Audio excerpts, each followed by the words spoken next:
दर्पण सागर बंचाबार लगी चेष्टा कलाहांडी जिलार भवानीपाटना केतनी बंद भितरू दर्पण सागर गोटाए दिनादो हलानो इटा पार्टी हिजबार के बसी जमी माफिया मैंने इताके निजर कब्जा ने रखी सारिछन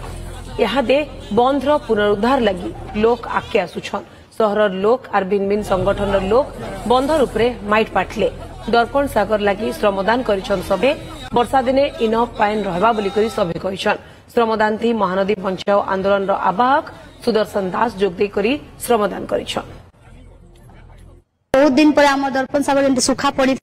आज आम तार प्रथम पहाड़ चढ़ीचु आज आम 9टा पड़ार समस्ते माँ मैंने आसिक भाई मैंने काका मैंने समस्ते आसिक से हुड़ा के बांधीचु आम अब तो जल्दी पानी बरसवाक जाऊे तो आम चाहूँ कि एवं वर्षा दिन आसवा से पानी रहू बोल करी लगी समस्ते श्रमदान कर 9टा पड़ार लोग हुड़ा बांधीचु आम सागर हूँ भवानीपाटनार पाखापाखि 15-16टा पड़ार जीवन रेखा यही जलाशय गोटे ऐतिह्यपूर्ण जलाशय राजा अमलू यही जलाशय सृष्टि होता एवं ए जलाशय ए लोक मानकर दैनंदिन जीवन रो गोटे अंश पलटिला किंतु साधारण जनता या प्रतिवाद आगुरी करथिले आज समस्त एकाठी हेकी